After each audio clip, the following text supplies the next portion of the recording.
O, diba? Kinain na yung mukha ko ng ano. Kinain na yung mukha ko. Paano kaya pa naging Arabic ako, no? Ayan, ganyan ako. Makikilala nyo kaya ako? Hindi nyo na ako nakikita. Ganyan na lang para medyo kita pa ako. Diba?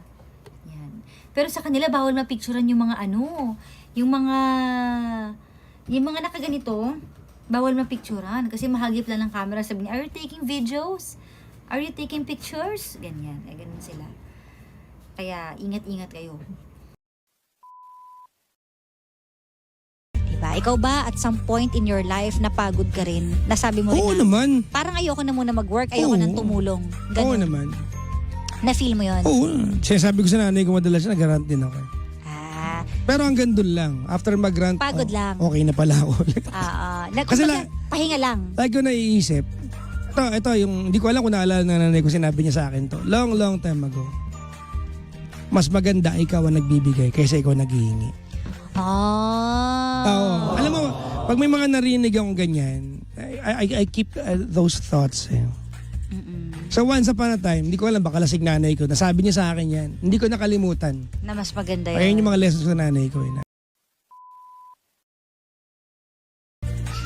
Yung mga taga-farm assist. Hello po. Oo, si Ma'am Casey. Kaya nga sabi ko, pa-picture ka kay Nadine. Nandun pala si Nadine. Tsaka Andun yung si Nadine ka. boyfriend Nagkwento niya. nga kaming Nadine tsaka yung asawa niya. Totoo ba? Oo. Sabi mo hindi. Isang table lang, pero maiksi lang. Anong sabi? Kasi sabi, pinakilala ko. Anong pangalan ng husband niya? Ano yung hirap spelling eh. Kaya, si Arjo. Ano yun? Jo, ano? Magkamali tayo. Si ano, iba yung Pogi pala patunog din, eh. Oo. Sa personal. Oo. Ano nakapagkwentuhan? Pinakilala ko. Ay, this is Papa Jackson. Oo. DJ. Nadine used to be a DJ as well. So nagkwento kami. Saan siya nag-DJ? Sa Monster daw. Pero short stint lang. Oh, okay. Nag-DJ siya for a while. Oh yeah, kemi. Tapos tumahimik na ako kasi wala na akong topic. Nasa kwento. Oo. Have you ever fallen in love with someone that when you came into the relationship, you were some kind of a person, and then when you got out, you were a completely different individual? May mga pagkakataon na dumating ka sa relasyon, short-tempered ka, you got out of it, hindi mo kayo nagkatuluyan forever, but you got out of the relationship ng patient ka na. Dumating ka sa relasyon, wala kang pangarap. You spent a little while, maybe some time with that person. You learn how to have dreams. And then, may mga pagkakataon din na mabait ka.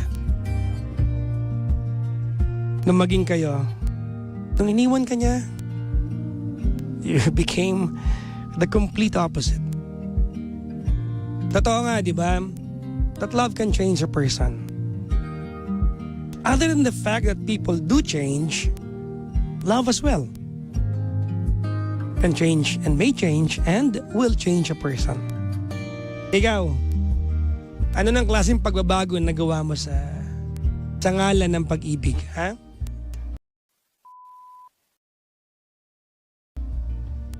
Yung mga dati ka masunuring anak, you fell in love and suddenly,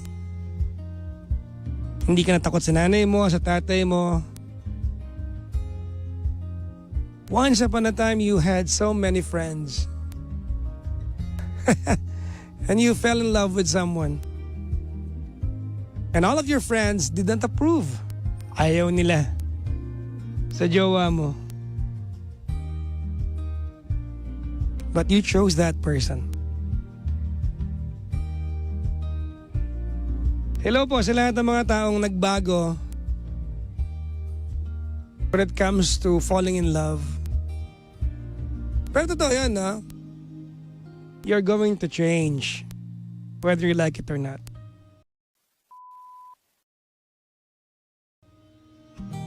For the better, sometimes, huwag naman sana, for the worst. But we do change. Love changes. Oo, mga panggano. Babaguhin tayo ng pag-ibig. Marami na akong kilala. Dumating sa relasyon. May kaya. Walked away broke but happier. May natutunan eh. Hello po sa lahat ng mga taong mas nakilala ang sarili because they loved. Whether they were loved in return or not,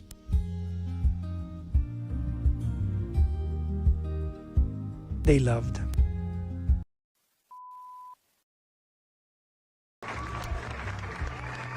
Ihi ka muna, sabi ni Robicel. Hindi ako naiihi, gusto ko mag-caller. Next time ako tatawag dyan, Pap, sabi ni Ogay. Oh, wag na, alam ko na kwento ng buhay mo. Kantahin mo, Ogay, yung ano. Ano yan? It's been 7 hours and 15 days. Yung may nginig. And you know me.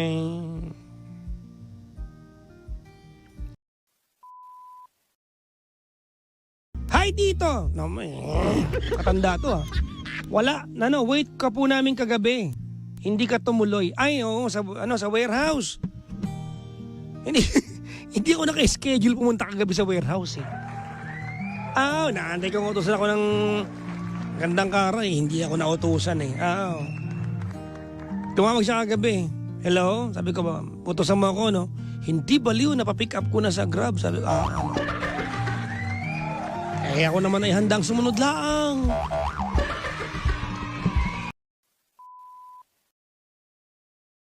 Kung saan katabi ko si yung jowa ni Nadine Lustre. Ang pogi pala dun. Wala na. Andun si Nadine Lustre kahapon eh. Pero nakatitig ako sa jowa ni Nadine. Bakit? Pag ba lalaki, hindi pwede mapugian sa kapwa lalaki. No, excuse me, no.